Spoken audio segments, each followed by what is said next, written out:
Hey guys, welcome back to We Watch Movie. I'm Mike. I'm Jay. And Fear Street Part 2, 1978. Holy Jason tribute time.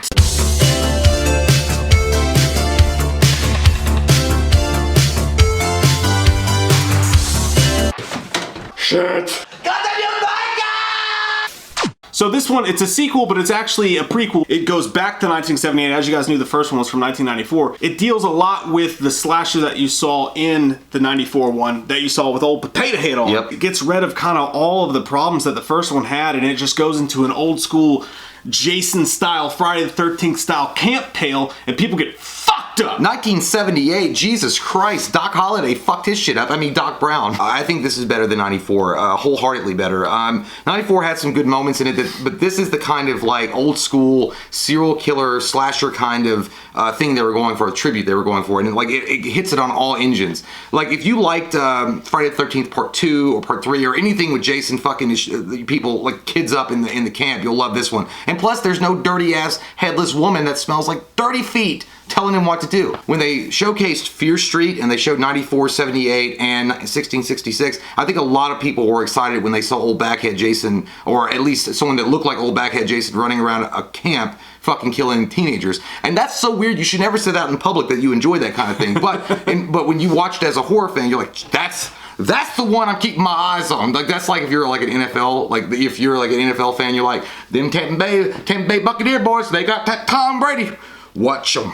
Watch them. Keep your eye on that Tampa Bay. To be honest with you, the first half of the movie is actually sort of slow. I didn't enjoy the first half of the movie that much, so temper your expectations at first. But when they get into the kills, when the story finally gets going and the killer's on the rampage, it is really fucking cool. There's some really good gore moments. The best part of this movie is the same thing as the last movie. The kills are the best part of the movie, which there's nothing wrong with that because it's a slasher film. The fact that you go back in 1978 and you make it seem very legitimately like 1978, even the asshole head counselor seems like he's a guy that was born in the fucking 60s and he's a 1978 fucking head counselor. He's like, look how short my shorts are. You could almost see my cock. And the kids in this one really felt like they were 1970s campers. Again, we always throw it back to Friday the 13th, but it does feel like a Friday the 13th, and it's awesome the way that they do all that. It's kind of like playing the Friday the 13th game, where they're like, you've got this person over here in this camp, and you've got this person over here, the killer's on the loose, you don't know where he is, and when he shows up and he does business, he does fucking business, dude. When this guy kills people, you feel it. There's something, did you notice that I don't know the technical aspects of this, okay? But the frames per second, when they showed the dude with the axe killing people, it seems like the frames per second changed and he was like moving kind of herky-jerky a little bit and really quick. And when he would kill someone, it was no like big fail swoops of axes, but it was straight to the point, no faking.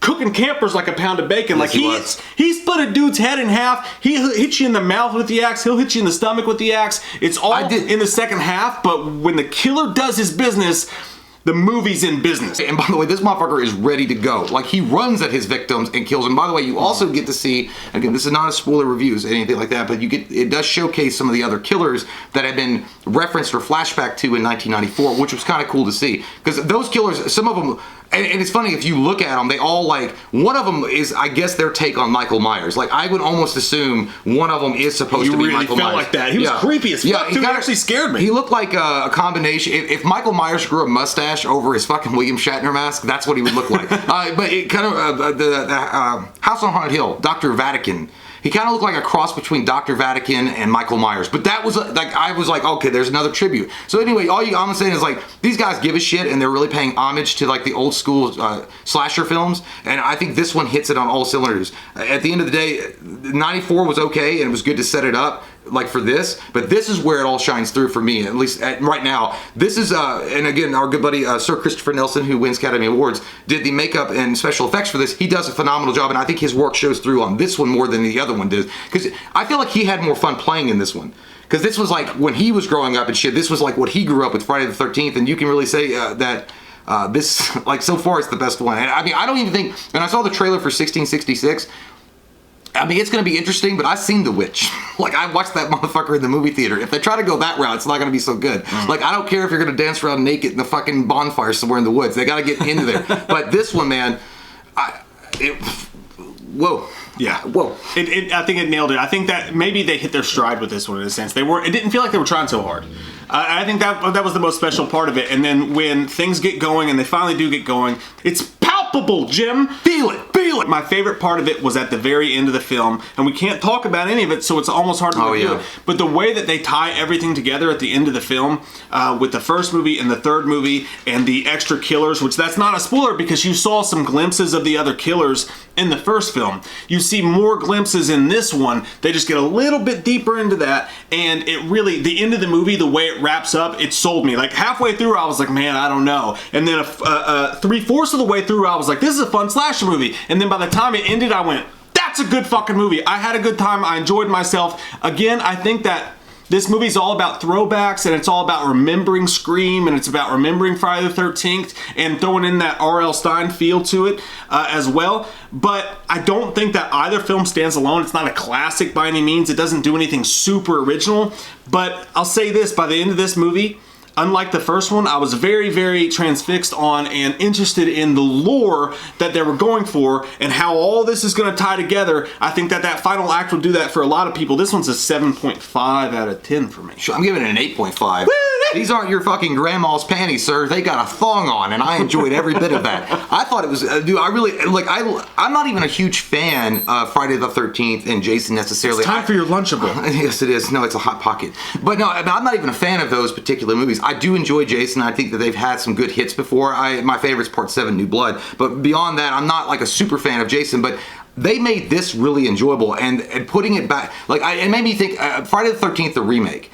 That's how I felt. Like, when I was watching it, I mean, it's not as violent and as crass as Friday the 13th, the remake is, but it's up there. Like, it's still in the same kind of feels that I had when I watched that. I actually, like, when you go back and watch Friday the 13th kind of flicks, you know, unless you were born around that time or you went to the movies and you were of age to watch those kind of movies, you don't really have a connection as much as you do, you know, as like something like Michael Myers or Halloween, especially for people that grew up with Halloween 4 and 5 and things like that.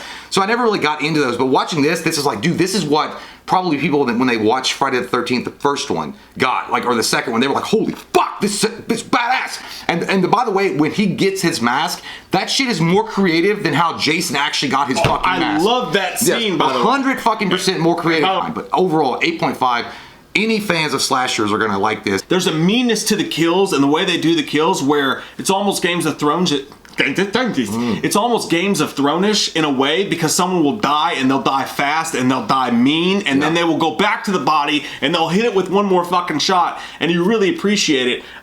I implore anybody who was not a fan of the first movie to at least give this one a shot and stick around through the halfway point, because shit really gets going in that last act. But we both really enjoyed it. It's weird that I figured we were in the minority of the people that didn't necessarily like 94. It seems like people either loved it or they hated it, and we were the only ones that were kind of in the middle. That's usually our channel. You love it or you hate it, but it's more hate. It's kitschy though. They didn't try to be so kitschy and like hip in this one. It felt natural. They weren't trying to be with the times, and that was the biggest part that set it apart from 94, and that's why it's so good. Comment down below, guys, once you watch it, how did you feel about it? What do you expect, if you haven't seen it yet, to give this based on the first movie you guys saw? And if you grew up in the 1970s, did you really wear your shorts that high to where your nuts were suffocating? It's coming back, by the way. I'm never gonna do it. Dude, if you go to the gym today, I'm telling you, every dude in there has fucking short shorts. Jesus Christ. And they got big legs, and I got chicken legs, and it makes me feel stupid. You're gonna go to the golf course, you're gonna bend over, look where you're like wearing a thong like a strip club.